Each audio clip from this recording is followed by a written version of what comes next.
অথচ রসুলের ঘাম এতটাই পরিচ্ছন্ন পবিত্র, আম্মা জান আয়েশা বলেন যে মিশকের থেকে ঘ্রাণ বেশি,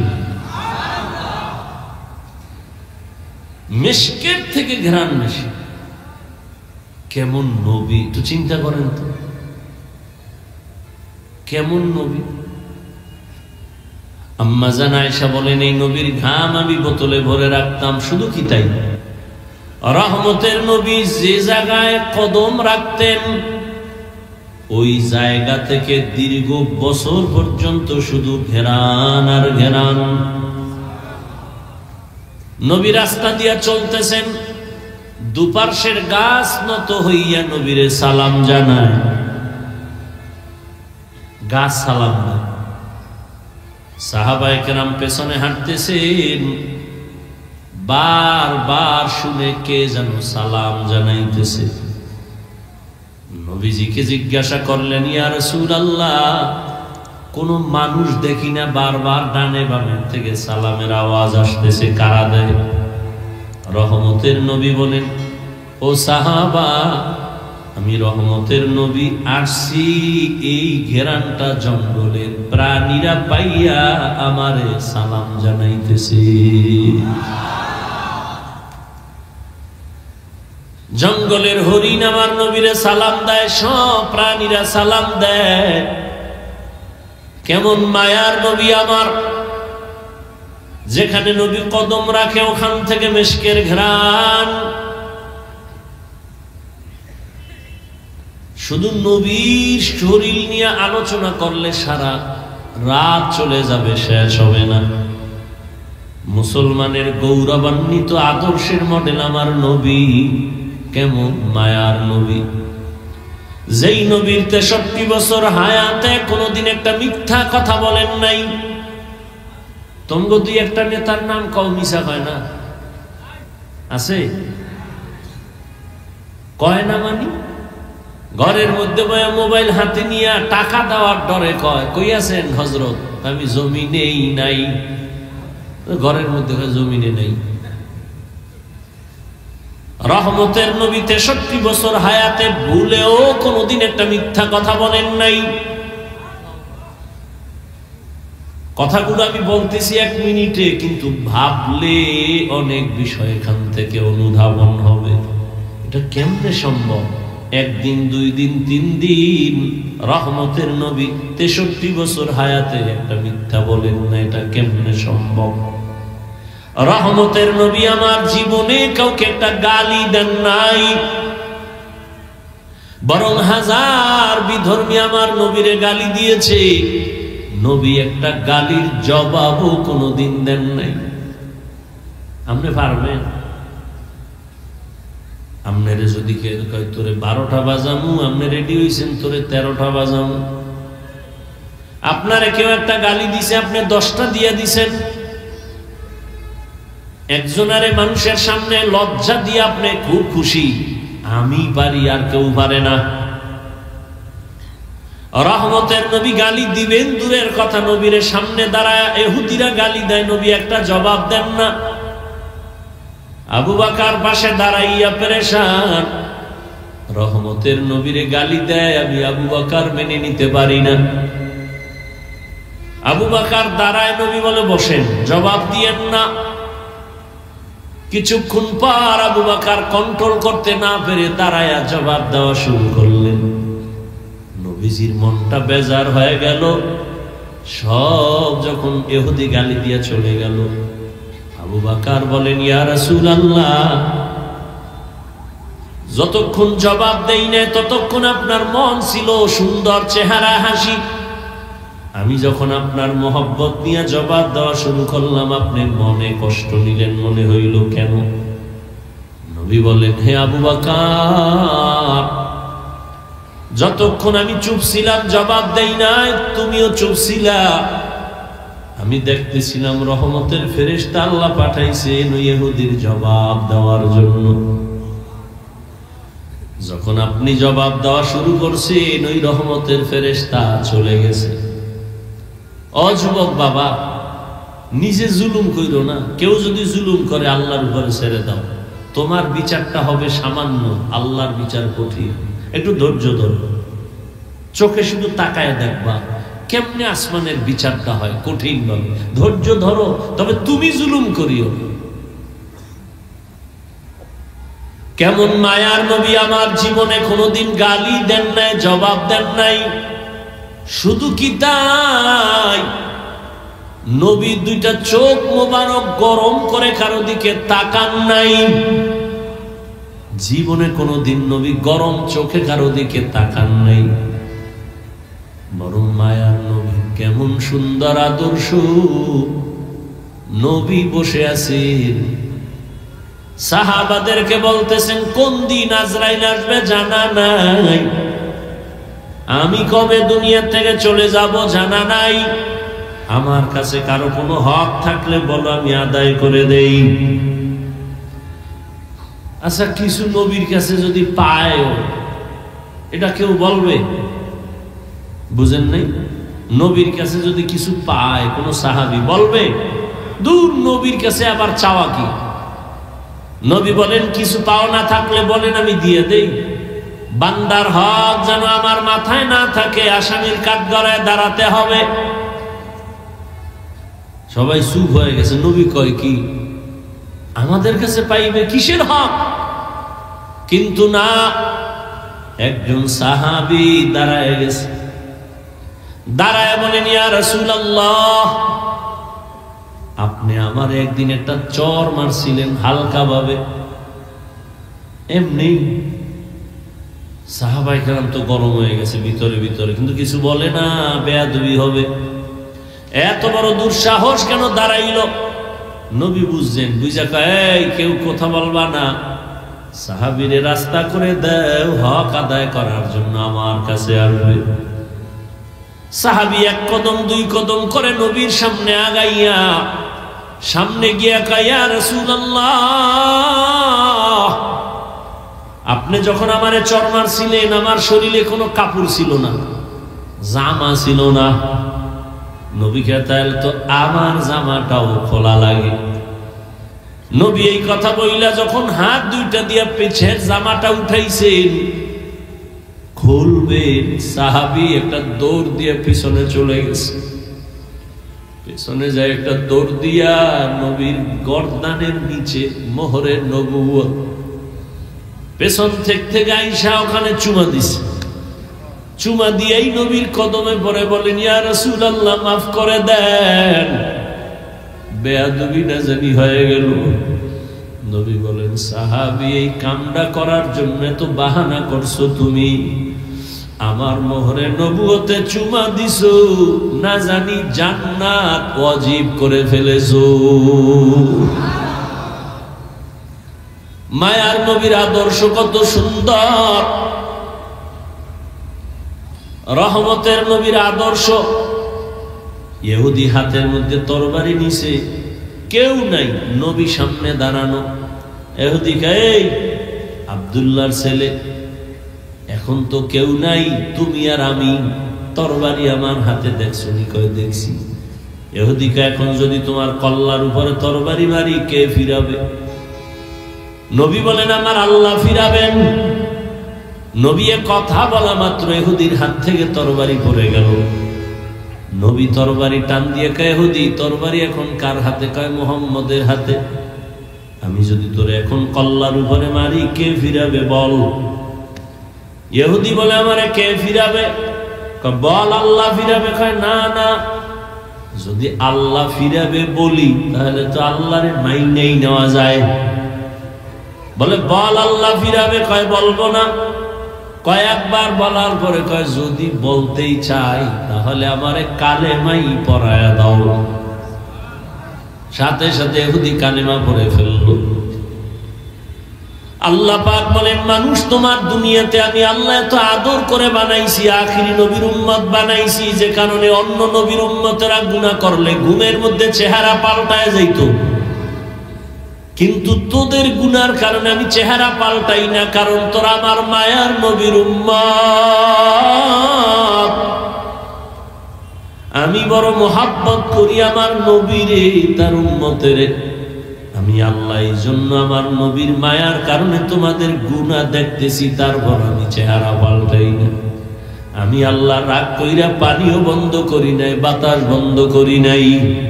আমি আল্লাহ তোমারে একটাই কাজ দিলাম, ইবাদত।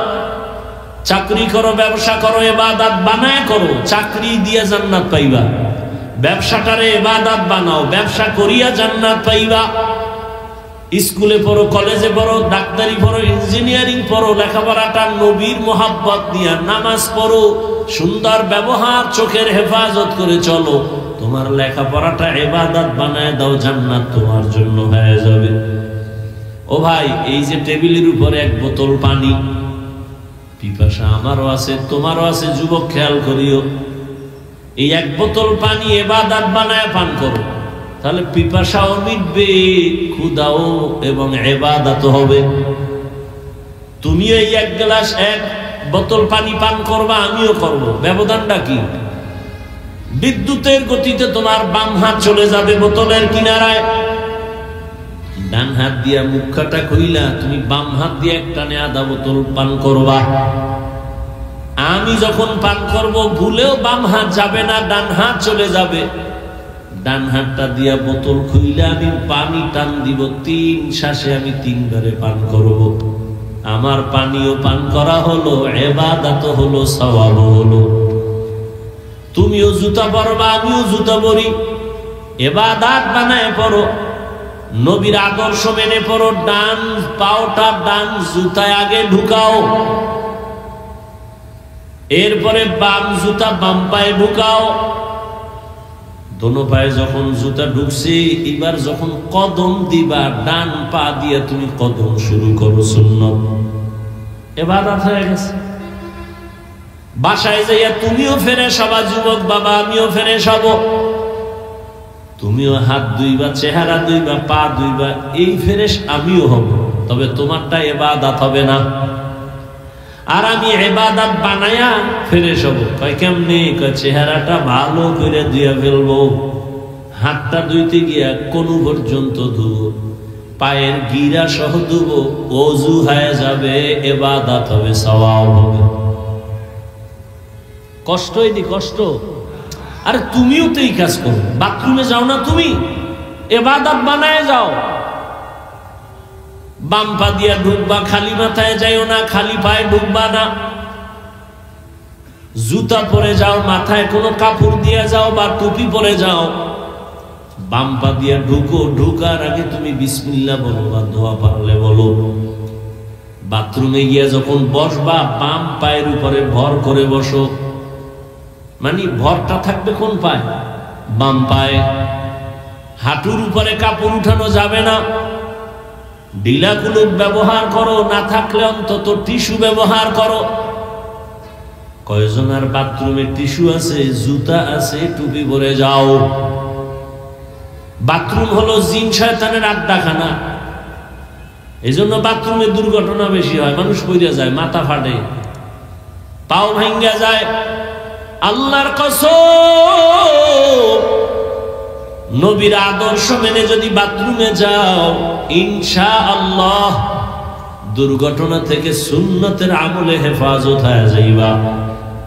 তুমিও বাথরুমে যাও, আমিও বাথরুমে যাই, ইবাদত বানায় যাও। বাম পা দিয়া ঢুকবা, দোয়া কইরা ঢুকবা, খালি পায়ে ঢুকবা না, খালি মাথায় ঢুকবা না। খানা খাইতে বসছো, আমিও খানা খাবো, দস্তারখান বিছাও। খানা খাওয়ার আগে দোনো হাতের কবজা পর্যন্ত ধুইয়া নাও, সুন্নত। তবে যেই প্লেটে ভাত নিবা, ওই প্লেটে হাত দিও না। অন্য পাত্রে গিয়া দোনো হাতের কবজা পর্যন্ত ধুইয়া খানার প্লেটে বৈশা। এরপরে বান্দা তুমি ডান দিক থেকে প্লেটের খানা শুরু করো, বিসমিল্লাহ বলে খানা শুরু করো। আল্লাহর নিয়ামত মনে করে খাও, খানাটা ইবাদত হয়ে যাবে। ঘুমাও, আমিও ঘুমাবো, তুমিও ঘুমাবা, ইবাদত বানায় ঘুমাও। ওযু করিয়া ডান কাতে ঘুমাও, দরুদ শরীফ পড়ে পড়ে ঘুমাও। লাগাতার লাগাতার যদি আমলটা রাখতে পারো, ইনশাআল্লাহ ঘুমের ঘরে আমার রসুলের সাথে মোলাকাত হয়ে যাবে। কঠিন মনে করো কেন? ও ব্যবসায়ী বাবারা, দোকানে লেখো বিক্রি করা মাল ফেরত নেওয়া হয়। যদি লেখো হয় না, তোমার ব্যবসা ইবাদত হবে না। লেখো অবশ্যই বিক্রি করা মাল ফেরত নেওয়া হয়। জীবনে মিথ্যা কথা কাস্টমারের সাথে বলবা না, ধোঁকা দিবা না।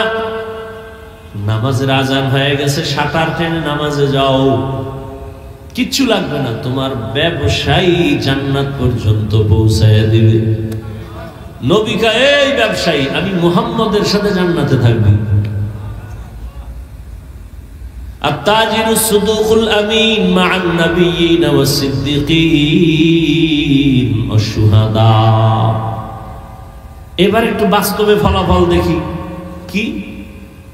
এবার একটু দেখেন তো, এই ইবাদত বানাইয়া আপনার মতো বান্দা, আমগো মতো হুজুর না, জেনারেল লাইনে থাইকা, এই যুবকেরা বলো, তোমার মতো যুবক নবীজির আদর্শ মানিয়া রাস্তায় চলে, স্কুলে পড়ে, কলেজে পড়ে, নামাজ পড়ে, দাড়িওয়ালা, RAB, police, army, BDR, OC, DC, SP, doctor, professor, engineer, রাস্তার গাড়ির ড্রাইভার, কৃষক, শ্রমিক, জেলে, 5 ওয়াক্ত নামাজ পড়ে জেনারেল লাইনের সন্তান, সত্য কথা বলো, আসেনি? তোমার জন্য আর জীবনে কোনো অজের দরকার নাই। বালিশে মাথা লাগায় শুধু একটা প্রশ্ন নিজের করিও, এই কপাল পরা, তুই কার অভিশাপ লইয়া দুনিয়ায় জন্ম নিছো? তোর মতো সন্তানটাকে যদি রাস্তায় গাড়ি চালায়, নামাজ পড়ে, তুই পারো না কেন? তোমার মতো যুবক চাকরি করে, নামাজ পড়ে, দাড়িওয়ালা, তুমি কেন পারো না? তোমার মতো যুবক ব্যবসা করে, নামাজ পড়ে, তুমি কেন পারো না রে বাবা? কার অভিশাপ তোমার কপালে লাগলো বলো? ঢাকা কলেজে যাও না, বহু ছাত্র পাগড়ি মাথায়, 24 ঘন্টা লম্বা দাড়ি, 5 ওয়াক্ত নামাজি, পেছন দিক দিয়ে তাকাইলে মনে হয় যেন মসজিদের কোনো খতিব, অথচ জীবনে মাদ্রাসায় পড়ে নাই। কেউ তোমার এমন রং লাগছে কেন? বলে, ওলামাদের সাথে মোহাব্বতের রং লাগাইছি। এই জন্য এখনো সময় আছে, তওবা করে নাও আল্লাহর কাছে। আর এই যুবক বাবা, আর কত মনে একটু শখ আছে না, নাচ গানে জানি কত সুন্দর মজা, তো শখ মিটাইছো, এবার ফের আমারও তো মন দৌড়ায়, ওই নাচ গান জানি কি মজা, কিন্তু আমি তো শখ মিটাইতে পারি নাই। বরং তোমারে পাও ধরিয়া বলি, তুমি ফিরে যাও, সন্তানেরও হারাম খাওয়াবো না, রক্ত না পাক করবো না। এখনো সময় আছে, তওবা করেন। একটা আদর্শ সন্তানের মা হইয়া কবরে যান। ডাক্তার বানাবেন, তবে বেয়াদব যেন না হয়। ইঞ্জিনিয়ার বানাবেন, তবে বেয়াদব যেন না হয়। সন্তান যেন কারো সাথে খারাপ আচরণ না করে, মা বাবার বরদোয়া না নেয়, শিক্ষকের সাথে বেয়াদবি করে বরদোয়া না নেয়, ওলামায়ে কেরামের দোয়া নিয়ে নবীর তরিকা মেনে চলতে পারে। এজন্য আপনি মায়ের মেহনত আর দোয়া ছাড়া সম্ভব হবে না। ও যুবক বাবারা, এখনো সময় আছে, তওবা করো। কয়দিন আর হায়াত বাকি আছে জানা নাই। কত তাজা তাজা যুবকের প্রাণ চলে গেল, ছাত্র জনতার আন্দোলনে কত প্রাণ চলে গেল, করোনায় কত প্রাণ চলে গেল। এখনো সময় আছে, তওবা করো। তবে হেদায়াত আল্লাহ না দিলে কারো বয়ান হেদায়াত দিতে পারবে না। যদি নিয়ত করতে পারো, স্কুলে পড়ি, কলেজে পড়ি, চাকরি করি, ব্যবসা করি, আর নামাজ ছাড়বো না, দাড়ি কাটবো না, বেপরদায় চলবো না, মা বাবার সাথে বেয়াদবি করবো না, ওস্তাদের দোয়া নিয়া, ওলামায়ে কেরামের পরামর্শ নিয়া নবীর তরিকায় চলবো। তওবা করার নিয়ত যদি থাকে, দুটো হাত আল্লাহকে দেখায় দাও। ওয়ালা জামানান আলা জামান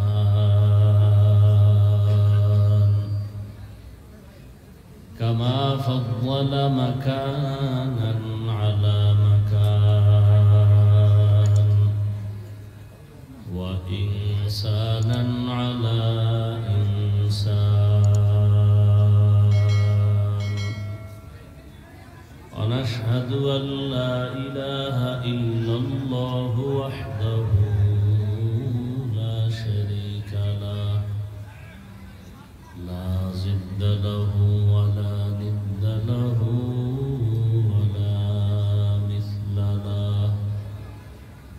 ونشهد أن سيدنا ومولانا محمدا عبده ورسوله أرسله بالحق بشيرا ونذيرا وداعيا إلى الله بإذنه وسراجا منيرا اللهم صل على محمد النبي الأمي وعلى آله وسلم تسليما وبعد فأعوذ بالله من الشيطان الرجيم بسم الله الرحمن الرحيم وما خلقت الجن والإنس إلا ليعبدون وقال النبي صلى الله عليه وآله وسلم لا طاعة لمخلوق في معصية الخالق أو كما قال النبي عليه الصلاة والسلام صدق الله مولانا العظيم صدق رسوله النبي الأمي الكريم ونحن على ذلك من الشاهدين والشاكرين والذاكرين والحمد لله رب العالمين اي مونيتور সাউন্ড বাড়াও سبحانك لا علم لنا إلا ما علمتنا إنك أنت العليم الحكيم رب اشرح لي صدري ويسر لي أمري واحلل عقدة من لساني يفقه قولي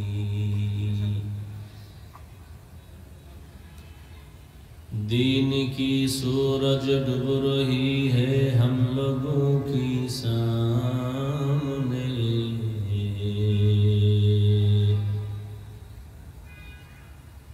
रोज़े महशर क्या जवाब है मुस्तफ़ा की सामने मुहम्मद ने आकर कुफर को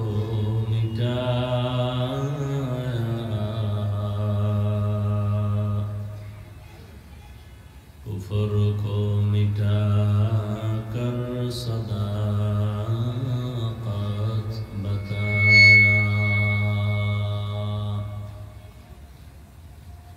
জামিয়াতুর রহমা গাজীপুর কর্তৃক আয়োজিত আজকে ওয়াজ মাহফিল 15 ডিসেম্বর কি নয়েজ আসে কেন সাউন্ড দিলে না বাড়াইলে আওয়াজ দেয় কেন পিছনে মাইক দিছো এদিকে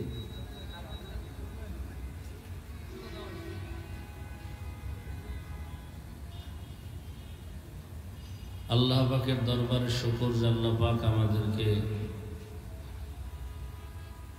সুস্থ রেখেছেন এবং বেহেশতের বাগান গুনাহ মাফের এই মজলিসে উলামায়ে কেরামের মজলিসে আমাদেরকে কবুল করেছেন নেয়ামতের শুকর আদায়ার্থে সকলেই পড়ি আলহামদুলিল্লাহ এই মোবাইল বন্ধ করা যায় না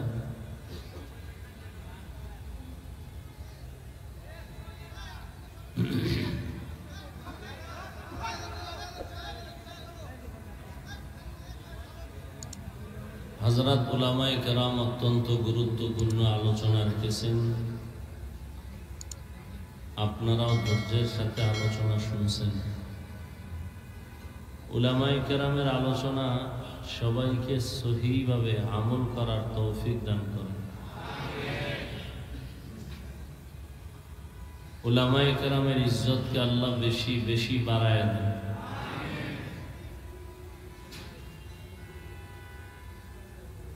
যারা বিভিন্নভাবে ষড়যন্ত্র করে উলামায়ে কেরামের ইজ্জতকে ছোট করার জন্য আল্লাহ তাদের হেদায়েত দান করেন।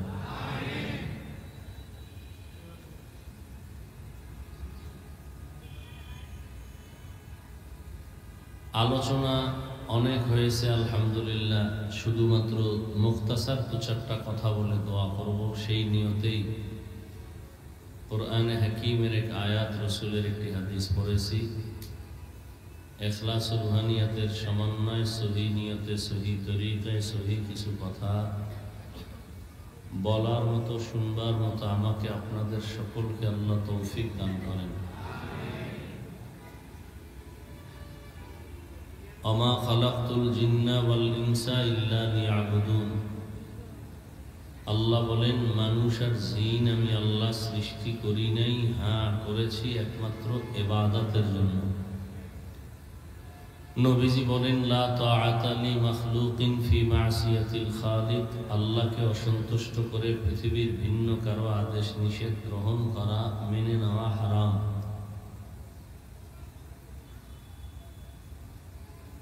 আল্লাহকে বেজার করে পীরের কথা মানা, নেতার কথা মানা, নেত্রীর কথা গ্রহণ করা, মা বাবার কথা, শিক্ষকের কথা সব হারাম। এক কথায় দুনিয়ার সকলকেই বেজার করা সম্ভব, কিন্তু আল্লাহকে বেজার করা সম্ভব না। আমরা করি, অর্থাৎ যে যাকে বেজার করা সম্ভব না তাকেই বেজার করি। পর্দা না করলে আল্লাহ বেজার, আত্মীয় স্বজন খুশি। এখন আত্মীয় স্বজনকে খুশি করার নিয়তে পর্দা লঙ্ঘন করে আল্লাহকে বেজার করতেছেন। দাড়ি রাখলে আল্লাহ খুশি, আত্মীয় স্বজন বেজার। আপনি চিন্তা হলো আত্মীয় স্বজন খুশি থাকুক, আল্লাহ বেজার হয় হোক।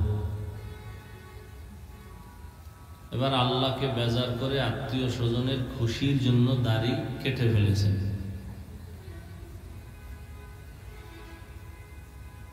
এত বয়ান চলতেছে, কেউ গালি দেয় না, বুঝায় এটা করলে এই লাভ, না করলে এই ক্ষতি। আপনি নামাজ পড়েন না, পর্দা করেন না, দাড়ি রাখেন না, কেউ গালি দেয়?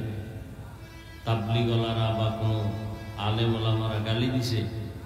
দেয় না, বুঝাইছে দাড়ি রাখলে কি লাভ, না রাখলে কি ক্ষতি। কিন্তু এখানে দুঃখ হলো এই যে উল্টা, যে নামাজ পড়ে না, দাড়ি রাখে না, টুপি পরে না, সে উল্টা প্রশ্ন করে, দাড়ি না রাখলে অসুবিধা কি, টুপি না পড়লে অসুবিধা কি, নামাজ না পড়লে অসুবিধা কি? অথচ মুসলমান হিসাবে কি উচিত ছিল? দিলটা নরম রাখবে, কোনো একজন আল্লাহর ভালো বান্দা পেলে দোয়া চাই, যে আমি দাঁড়িয়ে রাখতে পারি না, দোয়া চাই, চেষ্টা করব। নামাজ পড়তে পারি না, দোয়া চাই, চেষ্টা করব। কিন্তু উল্টা প্রশ্ন করে, না রাখলে অসুবিধা কি?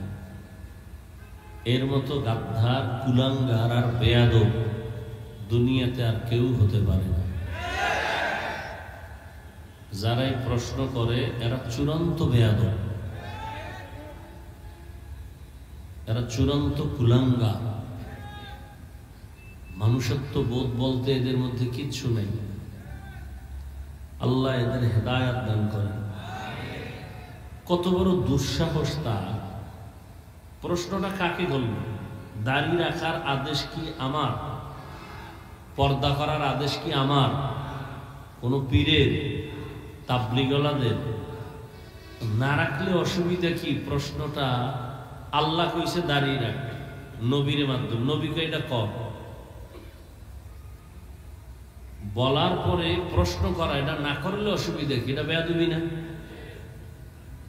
তার আল্লাহর সাথে বেয়াদবি এটা কত মারাত্মক, রসুলের সাথে বেয়াদবি কত মারাত্মক। এই প্রশ্ন অন্তরে কে ঢুকাইল? এত বড় দুঃসাহসটা কিভাবে হলো? জানি না কপালে হেদায়েত আছে কিনা, দোয়া করি আল্লাহ হেদায়েত দান করেন। তো আয়াতের মধ্যে আল্লাহ বলেন, আমি মানুষ আর জিন বানানোর একটাই কারণ ইবাদত। দুনিয়াতে মানুষ আর জিন এর কাজ একটাই, দুই কাজ নাই। কয় কাজ? এই এটা কি খাওয়ার প্যান্ডেল? হ্যাঁ, 2-1 ঘন্টা কিছু না খাইলে মরবেন, বা খাইলে পেট ভরবে? বাদাম, চানাচুর, কথা বলেন, কথা বলেন না কেন? পেট ভরবে? তাই এই বেয়াদবি কেন?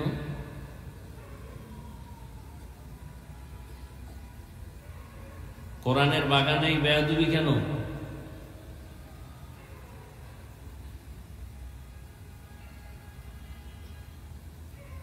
ওয়াজ এই জন্য বাড়ছে, হেদায়েতের কোঠা শূন্য। বহুত মানুষ ওয়াজ শুনে, ফজরে নাই, জোহরে নাই, আসরে নাই, মাগরিবে নাই, এশায় নাই, তো কি লাভ হবে এই ওয়াজ শুনে? আর ওয়াজ তো নতুন কিছু করার নাই, জিবরাইলও আসবে না, নতুন কোরআনও দিবে না। যে বয়ান করা হবে তো আপনাদের মুখস্থ বয়ান, আপনারা বয়ান সব জানেন, শুধু স্মরণ করায় দাও। গালি দেওয়া হারাম, মিথ্যা বলা হারাম, গীবত করা হারাম, চুরি করা হারাম, ডাকাতি হারাম, দুর্নীতি হারাম, জুলুম করা হারাম, সুদ খাওয়া হারাম, ঘুষ খাওয়া হারাম, নাচ দেখা হারাম, গান শোনা হারাম। জানেন না? এগুলি তো বলা হবে ঘুরাই ফিরে। আল্লাহ সবাইকে হেদায়েত দান করুন। মানুষের কতটা বেপরোয়া, মানে কিয়ামত হতে হবে তো এই জন্য এগুলো শুরু হয়ে গেছে। মসজিদের ইমাম সব মসজিদে বয়ান করবে, রাজনীতির কোনো কথা বলতে পারবে না। আর ধান্দাবাজার চান্দাবাজেরা মসজিদের ধর্মে ব্যবহার কইরা এরা ধান্দাবাজি করে, ভোট চায়, এটাতে কোনো সমস্যা নেই, হুজুর করলেই দোষ। এই যারা এই ধর্ম ব্যবহার কইরা চান্দাবাজি আর ধান্দাবাজি করে, এরা মূলত ধর্ম মানে না, এরাই ধর্ম ব্যবসায়ী। এটা ধর্মের প্যান্ডেল না, কথা বলেন না? তো এখানে কোরআন হাদিসের ওয়াজ হবে, এখানে ভোট চাইবে কেন? তাহলে ধান্দাবাজি আর পচা রাজনীতি যদি স্টেজে চলে, তা আমরা কোরআনের রাজনীতির বয়ান করব কি না? তা হবে না। মানুষের ব্রেন এত নষ্ট, মানুষ মনে করে ধর্ম আর রাজনীতি আলাদা। চিনি আর পানি মিলাইলে আর আলাদা থাকে? ধর্ম আর রাজনীতি চিনি পানির মতো একসাথে মিলানো, কোনোটা কোনোটা আলাদা। এটা বুঝাইতে হবে। আর বুঝানোর জন্য ওলামায়ে কেরাম কোরআনে বর্ণিত রাষ্ট্রনীতির বয়ান করতে হবে। সুলাইমান নবী দেশ চালায় নাই, ইউসুফ নবী চালায় নাই, কোরআনে নাই। তো কেন বলেন কোরআনে ইসলামের রাজনীতি নেই? কি বুঝাতে চান? এই ধান্দাবাজি বন্ধ করতে হবে। আল্লাহ সবাইকে হেদায়েত দান করুন। আমরা মানুষকে রাজনীতির ওয়াজ করি, নামাজ পড়েন, পর্দা করেন, মা বাবার খেদমত করেন, এই বয়ান করতে করতে টাইম শেষ। কিন্তু যারা এই ওয়াজের কেন্দ্র কইরা, এখানে আওয়ামী লীগ, বিএনপি, যত লাইনের মানুষ সব এখানে আসছে বয়ান শুনতে, কোন দুনিয়ার লাইনের দলের ব্যানারে আসে নাই। এদেরকে পাইয়া কেউ যদি ভোট চায়, তাহলে এটা ধর্মকে ব্যবহার করা হইল না? ধর্ম ব্যবহার করে, মানে না, এদের বলে ধর্ম ব্যবসায়ী। এই ধর্ম ব্যবসায়ী থেকে খুব সতর্ক হতে হবে। আল্লাহ হেদায়েত দান করুন। আমি যদি বলা শুরু করি, কেবল দূর হুজুরের রাজনীতি শুরু করলো, বয়ান হইল না, ব্যাস জেহেন ওদিকে নষ্ট হয়ে গেছে।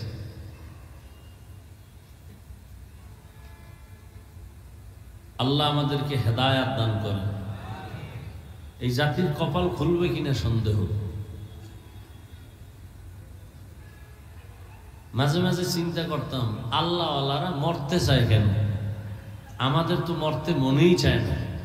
বাঁচার জন্য কোনো তাবিজ আছে কিনা, কোনো তদবির আছে কিনা, সেই চেষ্টা। এখন কেমন যেন আমারও বুঝে আসছে, আসলে আল্লাহওয়ালারা মরতে চায় কেন। দুনিয়ার এই আকাম কুকাম দেখতে দেখতে আর ভালো লাগে না। একটা সুন্দর বেহেশতের বাগান, যেখানে বসলে গুনাহ মাফ, হ্যাঁ নেব ছবি তোলার জন্য পাগল, হুজুরেরা পাগল, ছাত্ররা পাগল। নিষেধ করলো কি বউরে বাপ, বাস ও যে কবিরা গুনাহ করতেছে তো দোষ নাই, আমি নিষেধ করলাম এখন আমার বাপ। চিন্তা করতে পারেন? হাসতে হাসতে কবিরা গুনাহ করতেছে, হাসতে হাসতে, গুনাই মনে করে না। এই বেটা তুই আবার এখানে আসছো কেন?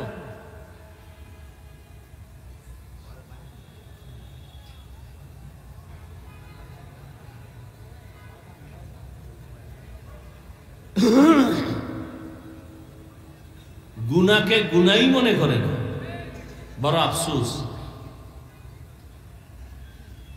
আল্লাহ কষ্ট করে নিয়ে আসছে বেহেশতের বাগানে। কেন? এখানে 2 ঘন্টা মোবাইল হাতে না নিলে গুনাহ হবে? তো এখানে মোবাইলটা হাতে নিতে হবে কেন? কি কাম কি? এই প্যান্ডেলে মোবাইলের তো কোনো কাজ নাই। আপনি মনে করতেছেন কাজ, মূলত এটা আকাম, এটা কাম না, এটা গুনাহ। পণ্ডিতি কম করেন, পণ্ডিতি কইরা বাড়িঘর থুইয়া ওই জঙ্গলে এখন পালাই আছে, দেন না? পণ্ডিতি ছাড়েন, বহুত মাস্তানি আর চালাকি করছেন। হুজুরদের থেকে বেশি বুঝার চেষ্টা করেন না। বেশি বুঝলে মরার আগে মরবেন। এখানে মোবাইল কেন? আপনি আমার যুক্তি দিবেন, আপনার থেকে আমি কম যুক্তি জানি। কেন মোবাইল? কি মোবাইলের কাম কি?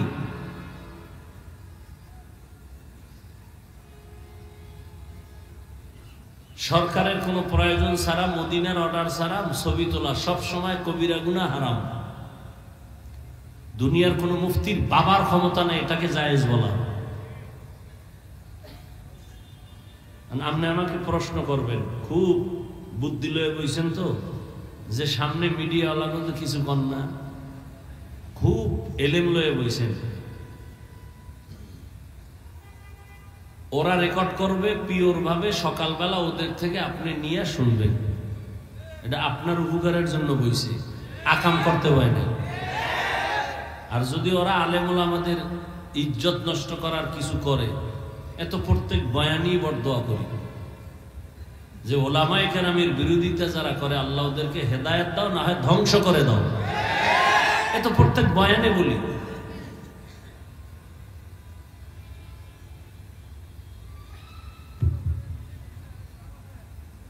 আল্লাহ হেদায়েত দান করুন। কোন দুনিয়ায় আসলাম, কিচ্ছু ভালো লাগে না। একটা সেকেন্ড যায় না গুনাহ ছাড়া।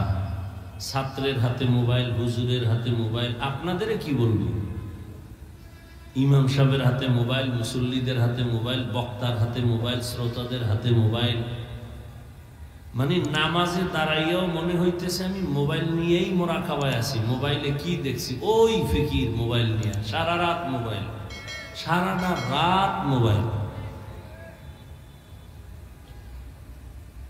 সকালবেলা জুড়ে জুড়ে কেউ আপনি রাত্রে ঘুমান না, কথা হয় না, মানে ভাব ধরছে মনে হয় সারা রাত তাহাজ্জুদ করছে।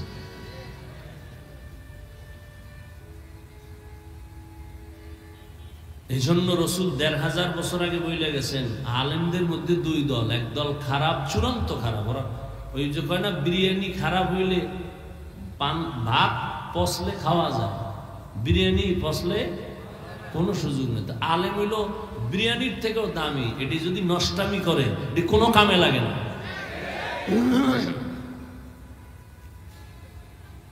আল্লাহ হেদায়াত দান করুন। ওই শুক্রবার, প্রত্যেক মাসের দ্বিতীয় শুক্রবার ঢাকাতে যে মাদ্রাসায় আছি ওখানে ইসলাহি ইজতেমা হয়। তো মাগরিবের পরে সবাই যায়, সাধারণ মানুষ বয়ান করি। এশার নামাজের পরে শুধু ওলামায়ে কেরামদের নিয়ে বসি। এই গত শুক্রবার ওলামায়ে কেরামদের মজলিসে বললাম যে এই জাতি আর নবী পাবে না, এটা বুঝেননি। আবু বকর, ওমর, ওসমান পাবে না। এই জাতি শুধু ইসলাম শিখবে ওলামায়ে কেরামদের দেখে। আপনার আমার আমল যদি দুর্বল হয়, অহংকারী হয়, কিবির থাকে, হাসাদ থাকে, তাহলে আমার থেকে উম্মত কি শিখবে? আমি বাবা সন্তানের জন্য আদর্শ, আমি স্বামী স্ত্রীর জন্য আদর্শ, আমি শিক্ষক ছাত্রের জন্য আদর্শ, আমি ইমাম মুসল্লিদের জন্য আদর্শ, আমি আলেম উম্মতের আদর্শ। আমি হাঁটতেছি, উম্মত আমাকে খেয়াল করতেছে। আমি শিক্ষক হয়ে হাঁটতেছি, ছাত্র খেয়াল করতেছে, হুজুরে কেমনে হাঁটে, কেমনে পানি পান করে। আমি বাবা হয়ে হাঁটতেছি, সন্তান আমাকে ফলো করতেছে, বাবা কেমনে পানি পান করে, কেমনে জুতা পরে। আছে আমাদের কোনো চিন্তা? কি বলবো? সর্বাঙ্গে ঘা, ঔষধ দিব কোথা? বয়ান করে যাচ্ছি, এই এতটুকুই। বাস্তবায়নের চিন্তা আমার মধ্যেও নেই, আপনার মধ্যেও নেই। আপনি বয়ান শোনার পরে ফলাফল কি বের করলেন? যে আজকে কয় মিনিট বয়ান হইল আর কণ্ঠ বাজাইল কয় মিনিট, এই হলো আপনার ফল। যদি কম হয় তা আপনি রেজাল্ট দিয়ে দিলেন আজকে সুন্দর হয় নাই। আর আপনি যে সারাটা দিনের একবেলার নামাজ পড়লেন না, আপনার নিয়ে একবারও ভাবলেন না যে আমি যে রাতে ঘুমায় যাব, আল্লাহ যদি না উঠায় সকালে আর আমার বাবাই উঠাইতে পারবে না। একবারও ভাবলেন না নিজেরই নিয়ে। ওয়ামা খালাকতুল জিন্না ওয়াল ইনসা ইল্লা লিয়াবুদুন। প্রত্যেকটা জিনিসের একটা নির্দিষ্ট গতি থাকে। বয়ান করা, বয়ান শোনা একটা গতি থাকে। গতি হারায় গেলে আর চাইলেও হয় না।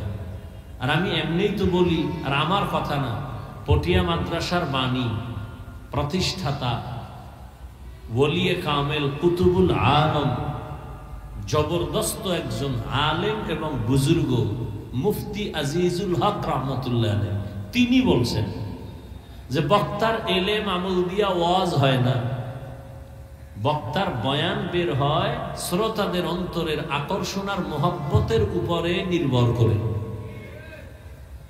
তখন আপনাদেরও মন জোর করে আছেন, এই টাইম তো বিদায় নেওয়ার টাইম, আমিও আছি জোর করে।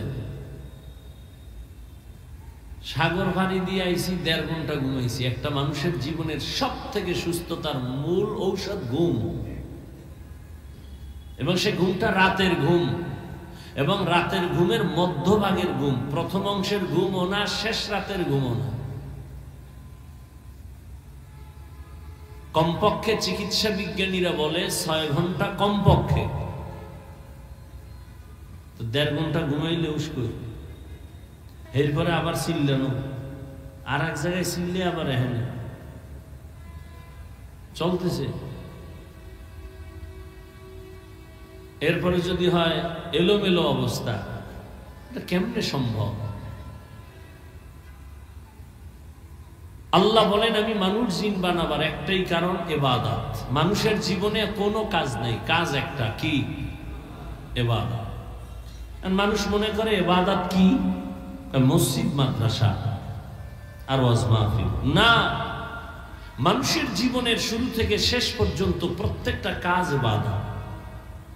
যা করবেন ইবাদত, ঘুমাবেন ইবাদত, হাসবেন ইবাদত, কান্না করবেন তাও ইবাদত। তবে মন গড়া না, দুইটা জিনিস ফলো করে, এক আল্লাহ পাকের খুশি, দুই রসুলের আদর্শ। নবীজির আদর্শ নিয়ে আপনি হাসেন, ইবাদত হবে, সওয়াব হবে। নবীজির আদর্শ মতে আপনি কান্না করেন, সওয়াব হবে। নবীর আদর্শ ঠিক রেখে ব্যবসা করেন, সওয়াব, ইবাদত। নবীর আদর্শ ঠিক রেখে চাকুরি করেন, সওয়াব, ইবাদত। নবীর আদর্শ ঠিক রেখে আপনি স্কুলে পড়েন, কলেজে পড়েন, ইবাদত। ডাক্তার হন, ইবাদত। ইঞ্জিনিয়ার হন, ইবাদত। নবীর আদর্শ মেনে আপনি বাথরুমে যাবেন, ইবাদত। আর নবীর আদর্শ বাদ দিয়া নামাজ পড়লেও ইবাদত হবে না। নামাজে যদি নবীর আদর্শ না থাকে, নামাজ হবে না। ধরেন একজনে মাগরিবের নামাজে দাঁড়াইছে, কয় রাকাত? ফরজ। তো 3 রাকাতে গিয়া চিন্তা করে বেজোর হইরা লাভ কি? আল্লাহরে আরো 2 সেজদা বাড়াইয়া জোর বানাই, তো 4 রাকাত পড়ে ফেলাইল। আল্লাহ খুশি হবেন না কেন? নবীজির আদর্শে এই নিয়ম নাই। আল্লাহ কয় তোর 1 রাকাত বাদ না, পুরাটাই নতুন করে দাঁড়ায় কানে ধর, কানে ধইরা তওবা কর আর নতুন ভাবে নিয়ত কর, কানে ধর, নতুন করে আবার নামাজ পড়।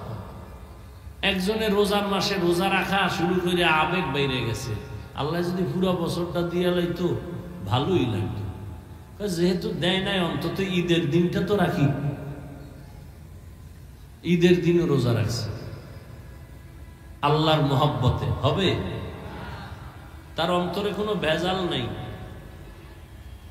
এরপরও কোনো সওয়াব তো হবে না, উল্টা কি হবে? গুনাহ হবে। তা বুঝেন নবীর আদর্শ কত মূল্যবান। রসুলের আদর্শ পৃথিবীর কিয়ামত পর্যন্ত আনেওয়ালা উম্মতের জন্য পারফেক্ট একটা আদর্শ। এখানে আপনারা শিক্ষিত মানুষ, বলেন তো নবীর থেকে আর সুন্দর আদর্শ কারোর মধ্যে আছে? থাকলে বলেন, তাহলে আমি নবীরটা বাদ দিয়া আমি নিব ওই যারটা বলবেন তারটা। ধরে না, যদি কেউ বলেন যে নবীজির থেকেও আরো ভালো আদর্শ ছিল শেখ মুজিবুর রহমানের আদর্শ, তাহলে আমি সেটা নিব, আমারটা আমি বলতেছি।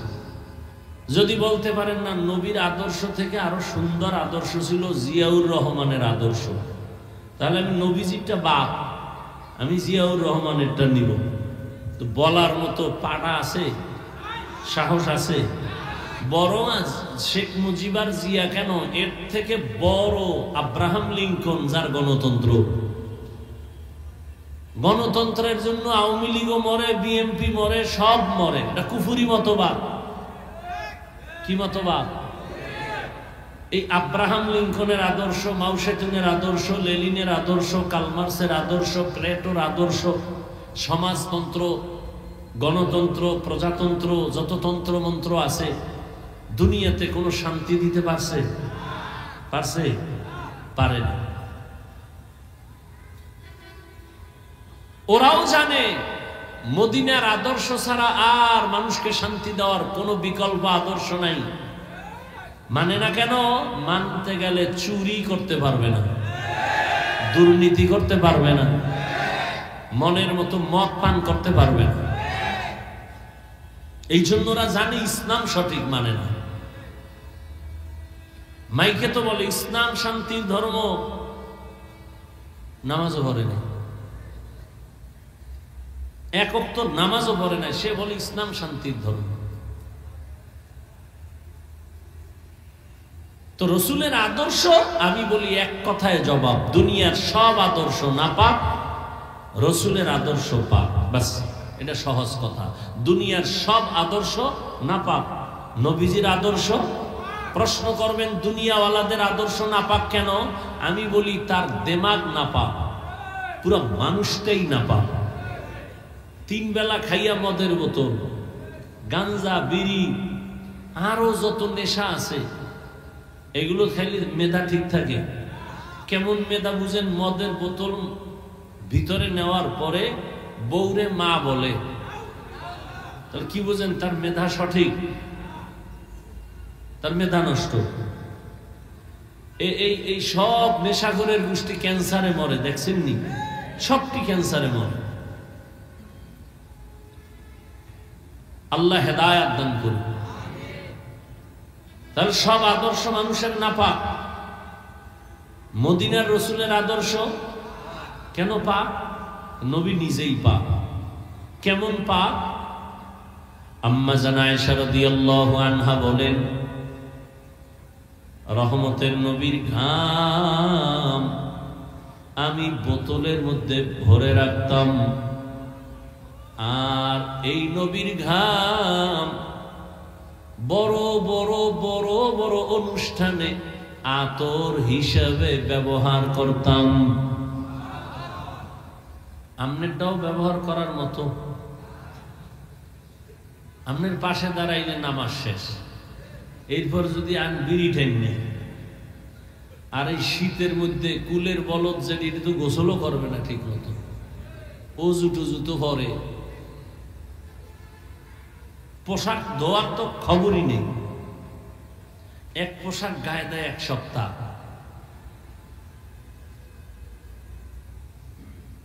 অথচ রসুলের ঘাম এতটাই পরিচ্ছন্ন পবিত্র, আম্মা জান আয়েশা বলেন যে মিশকের থেকে ঘ্রাণ বেশি, মিশকের থেকে ঘ্রাণ বেশি।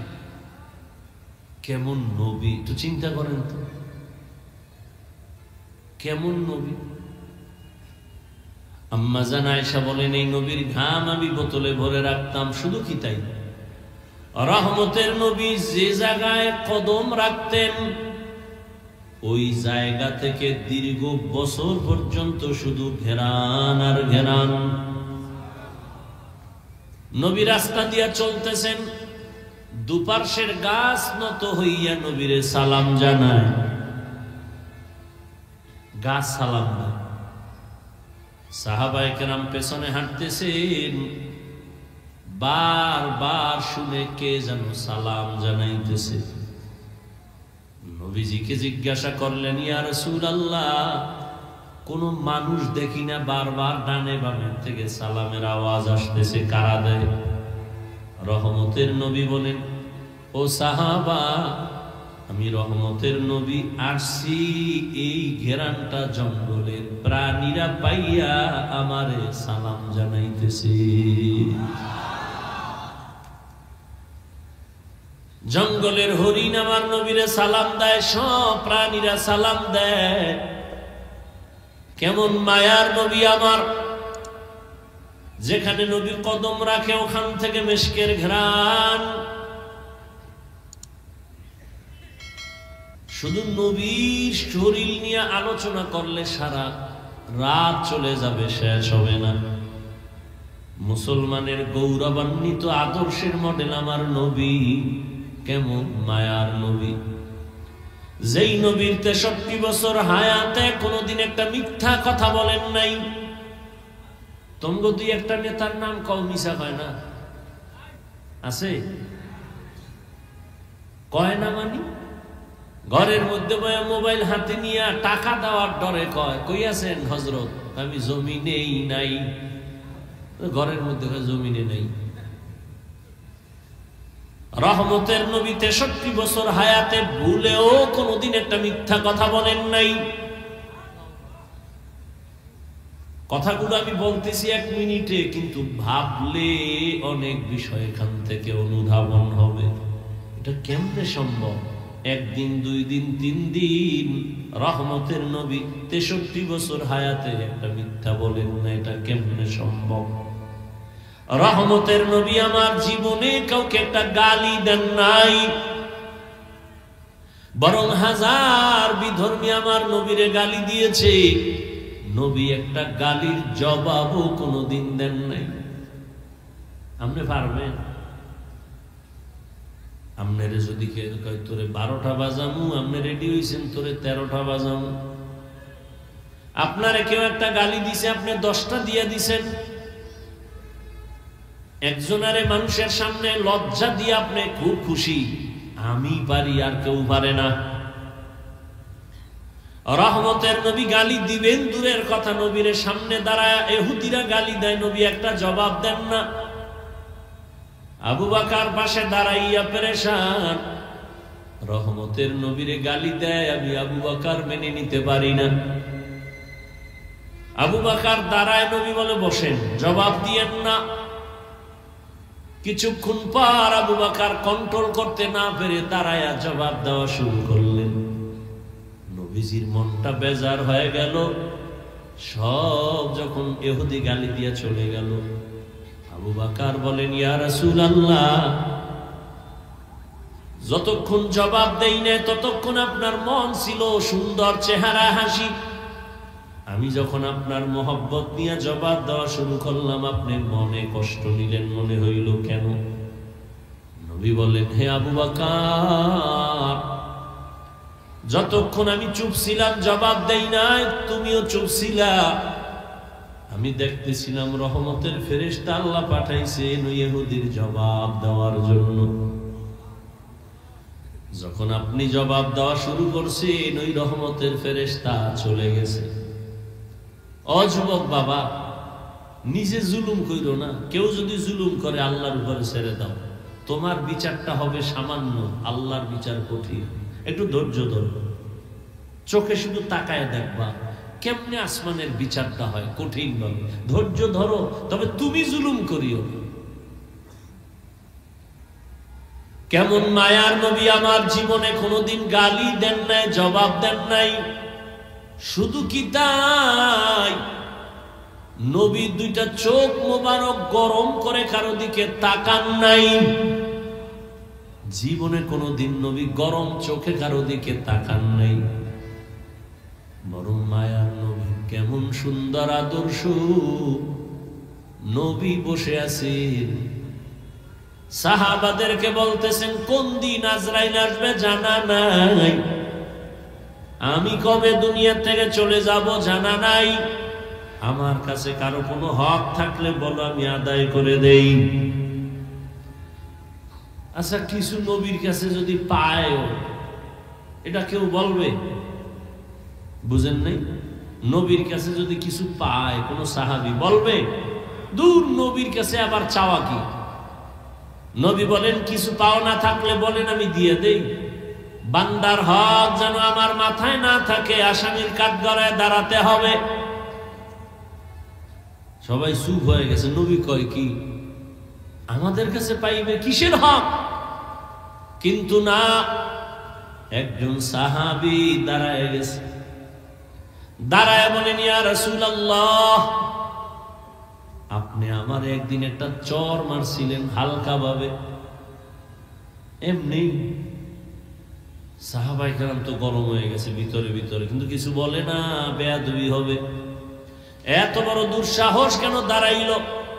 নবী বুঝছেন, বুঝা কয়, কেউ কথা বলবা না, সাহাবীরে রাস্তা করে দাও, হক আদায় করার জন্য আমার কাছে আসবে। সাহাবী এক কদম দুই কদম করে নবীর সামনে আগাইয়া, সামনে গিয়া কয়, ইয়া রাসূলুল্লাহ, আপনি যখন আমারে চর মারছিলেন, আমার শরীরে কোনো কাপড় ছিল না, জামা ছিল না। নবী কে তাহলে তো আমার জামাটাও খোলা লাগে। নবী এই কথা বইলা যখন হাত দুইটা দিয়া পেছের জামাটা উঠাইছেন, খুলবেন, সাহাবী একটা দৌড় দিয়ে পিছনে চলে গেছে। পিছনে যায় একটা দৌড় দিয়া নবীর গর্দানের নিচে মোহরের নবুয়ত, পেছন থেকে আইসা ওখানে চুমা দিছে। চুমা দিয়েই নবীর কদমে পড়ে বলেন, ইয়া রাসূলুল্লাহ, মাফ করে দেন, বেয়াদবি না জানি হয়ে গেল। নবী বলেন, সাহাবী, এই কামটা করার জন্য তো বাহানা করছো তুমি, আমার মোহরে নবুয়তে চুমা দিছো, না জানি জান্নাত ওয়াজিব করে ফেলেছো। মায়ার নবীর আদর্শ কত সুন্দর, রহমতের নবীর আদর্শ ইহুদি হাতের মধ্যে তরবারি নিছে, কেউ নাই, নবী সামনে দাঁড়ানো। ইহুদি কয়, এই আব্দুল্লাহর ছেলে, এখন তো কেউ নাই, তুমি আর আমি, তরবারি আমার হাতে দেখছো নি? কয় দেখছি। ইহুদি কয়, এখন যদি তোমার কল্লার উপরে তরবারি মারি, কে ফিরাবে? নবী বলেন, আমার আল্লাহ ফিরাবেন। নবী কথা বলা মাত্র ইহুদির হাত থেকে তরবারি পড়ে গেল। নবী তরবারি টান দিয়ে কয়, ইহুদি তরবারি এখন কার হাতে? কয়, মুহাম্মদের হাতে। আমি যদি তোরে এখন কল্লার উপরে মারি, কে ফিরাবে বল? ইহুদি বলে, আমারে কে ফিরাবে? বল আল্লাহ ফিরাবে। কয়, না না, যদি আল্লাহ ফিরাবে বলি তাহলে তো আল্লাহরে মাইনেই নেওয়া যায়। বলে, বল আল্লাহ ফিরাবে। কয়, বলবো না। কয়েকবার বলার পরে কয়, যদি বলতেই চাই তাহলে আমারে কালেমাই পড়ায়া দাও। সাথে সাথে ইহুদি কালেমা পড়ে ফেলল। আল্লাহ পাক বলেন, মানুষ তোমার দুনিয়াতে আমি আল্লাহ এত আদর করে বানাইছি, আখিরি নবীর উম্মত বানাইছি, যে কারণে অন্য নবীর উম্মতেরা গুনাহ করলে ঘুমের মধ্যে চেহারা পাল্টায় যাইত, কিন্তু তোদের গুনার কারণে আমি চেহারা পাল্টাই না, কারণ তোরা আমার মায়ার নবীর উম্মত। আমি বড় মোহাব্বত করি আমার নবীরে, তার উম্মতের। আমি আল্লাহ এই জন্য আমার নবীর মায়ার কারণে তোমাদের গুনাহ দেখতেছি, তারপর আমি চেহারা পাল্টাই না। আমি আল্লাহ রাগ কইরা পানিও বন্ধ করি নাই, বাতাস বন্ধ করি নাই। আমি আল্লাহ তোমারে একটাই কাজ দিলাম, ইবাদত। চাকরি করো, ব্যবসা করো, ইবাদত বানায় করো, চাকরি দিয়ে জান্নাত পাইবা। ব্যবসাটারে ইবাদত বানাও, ব্যবসা করিয়া জান্নাত পাইবা। স্কুলে পড়ো, কলেজে পড়ো, ডাক্তারি পড়ো, ইঞ্জিনিয়ারিং পড়ো, লেখাপড়াটা নবীর মোহাব্বত দিয়া, নামাজ পড়ো, সুন্দর ব্যবহার, চোখের হেফাজত করে চলো। তোমার লেখাপড়াটা ইবাদত বানায় দাও, জান্নাত তোমার জন্য হয়ে যাবে। ও ভাই, এই যে টেবিলের উপরে এক বোতল পানি, পিপাসা আমারও আছে, তোমারও আছে, যুবক খেয়াল করিও। এই এক বোতল পানি ইবাদত বানায় পান করো, তাহলে পিপাসাও মিটবে, ক্ষুধাও এবং ইবাদত হবে। তুমি এই এক গ্লাস, এক বোতল পানি পান করবা, আমিও করব, ব্যবধানটা কি? বিদ্যুতের গতিতে তোমার বাম হাত চলে যাবে বোতলের কিনারায়, ডান হাত দিয়া মুখটা খুইলা তুমি বাম হাত দিয়ে একটানে আধা বোতল পান করবা। আমি যখন পান করব, ভুলেও বাম হাত যাবে না, ডান হাত চলে যাবে। ডান হাতটা দিয়া বোতল খুইলা আমি পানি টান দিব, 3 শ্বাসে আমি 3 বারে পান করব। আমার পানিও পান করা হলো, ইবাদত হলো, সওয়াব হলো। তুমিও জুতা পরবা, আমিও জুতা পরি, ইবাদত বানায় পড়ো, নবীর আদর্শ মেনে পড়ো। ডান পাওটা ডান জুতায় আগে ঢুকাও, এরপরে বাম জুতা বাম পায়ে ঢুকাও। দোনো পায়ে যখন জুতা ঢুকছে, এবার যখন কদম দিবা, ডান পা দিয়ে তুমি কদম শুরু করো, সুন্নাত। ইবাদত হয়ে গেছে। বাসায় যাইয়া তুমিও ফ্রেশ হবা, যুবক বাবা, আমিও ফ্রেশ হব। তুমিও হাত ধুইবা, চেহারা ধুইবা, পা ধুইবা, এই ফ্রেশ আমিও হব, তবে তোমারটা ইবাদত হবে না। আর আমি ইবাদত বানায়া ফ্রেশ হব। কয় কেমনে? কয় চেহারাটা ভালো করে ধুইয়া ফেলবো, হাতটা ধুইতে গিয়া কোন পর্যন্ত ধুবো, পায়ের গিরা সহ ধুবো, ওযু হয়ে যাবে, ইবাদত হবে, সওয়াব হবে। কষ্ট হয়নি? কষ্ট। আরে তুমিও তো এই কাজ করো, বাথরুমে যাও না তুমি, ইবাদত বানায় যাও। বাম পা দিয়া ঢুকবা, খালি মাথায় যাইও না, খালি পায়ে ঢুকবা না। জুতা পরে যাও, মাথায় কোনো কাপড় দিয়ে যাও বা টুপি পরে যাও। বাম পা দিয়া ঢুকো, ঢুকার আগে তুমি বিসমিল্লাহ বলো বা দোয়া পারলে বলো। বাথরুমে গিয়া যখন বসবা, বাম পায়ের উপরে ভর করে বসো, মানে ভরটা থাকবে কোন পায়ে? বাম পায়ে। হাঁটুর উপরে কাপড় উঠানো যাবে না। ঢিলা কুলুপ ব্যবহার করো, না থাকলে অন্তত টিস্যু ব্যবহার করো। কয়জনের বাথরুমে টিস্যু আছে, জুতা আছে, টুপি পরে যাও। বাথরুম হলো জিন শয়তানের আড্ডাখানা। এই জন্য বাথরুমে দুর্ঘটনা বেশি হয়, মানুষ পড়ে যায়, মাথা ফাটে, পাও ভাঙ্গা যায়। আল্লাহর কসম, নবীর আদর্শ মেনে যদি বাথরুমে যাও, ইনশাআল্লাহ দুর্ঘটনা থেকে সুন্নতের আমলে হেফাজত হয়ে যাইবা। তুমিও বাথরুমে যাও, আমিও বাথরুমে যাই, ইবাদত বানায় যাও। বাম পা দিয়া ঢুকবা, দোয়া কইরা ঢুকবা, খালি পায়ে ঢুকবা না, খালি মাথায় ঢুকবা না।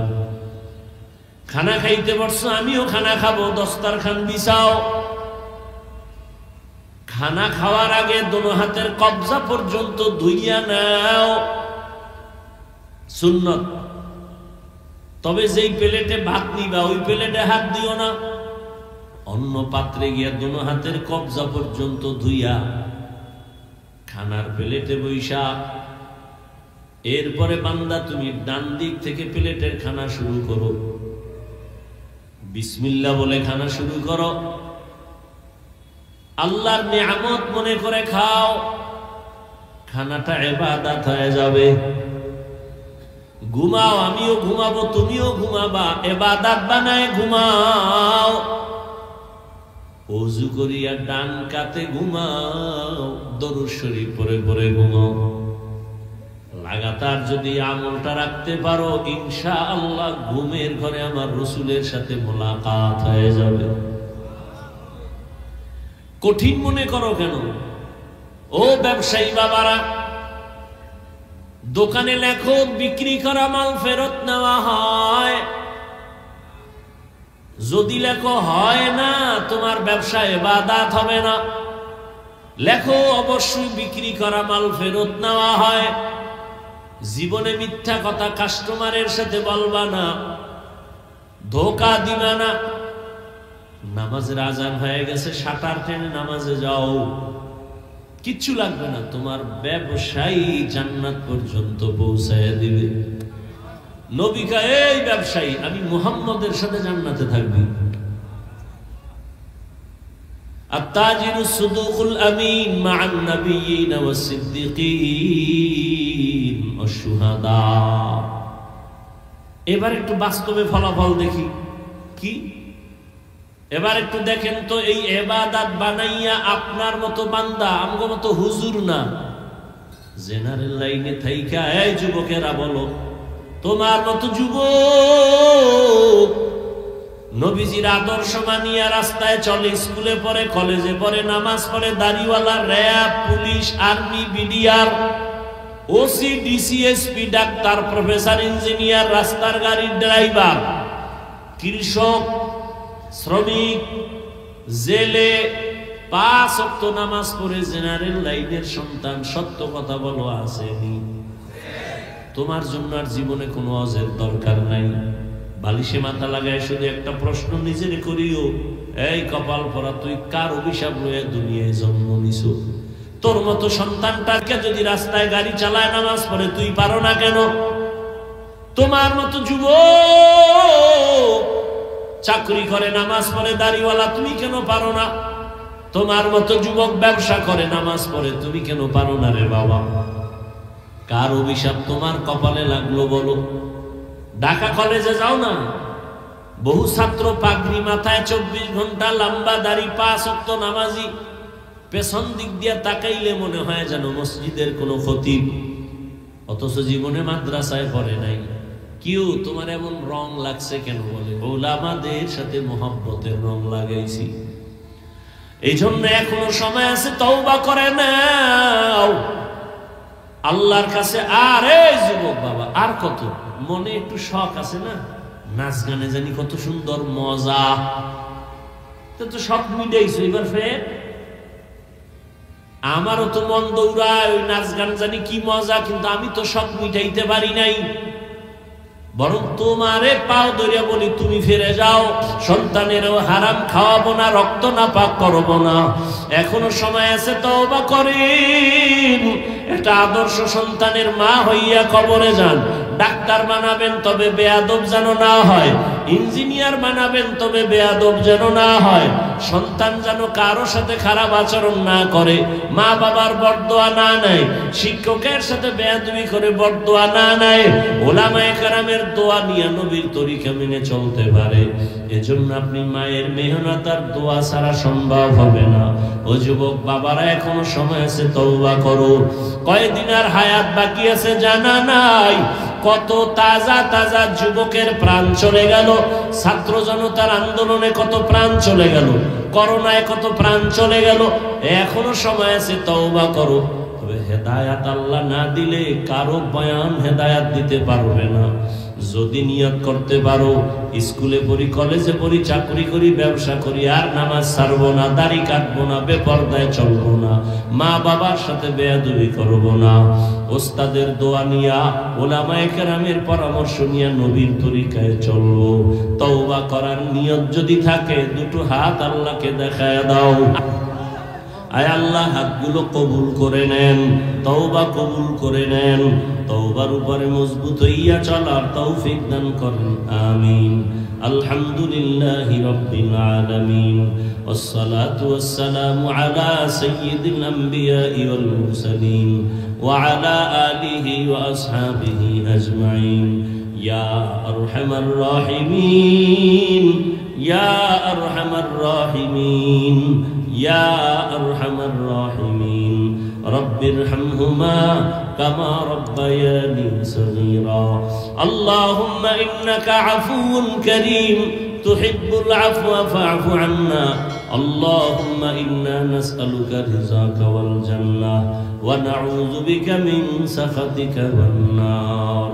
ইয়া আল্লাহ, মাহফিল কবুল করেন, মাদ্রাসা কবুল করেন, আয়োজনকারী সহযোগিতাকারীদের কবুল করেন, মা বোনদের আবেদা বানায় দেন, সন্তানগুলো নেককার বানায় দেন, সারা দুনিয়াবাসীকে মাফ করে দেন, বাংলাদেশ শান্তির দেশ বানায় দেন, জালেমদের জুলুম থেকে হেফাজত করেন, নবীজির সুন্নাতওয়ালা জিন্দেগি দান করেন।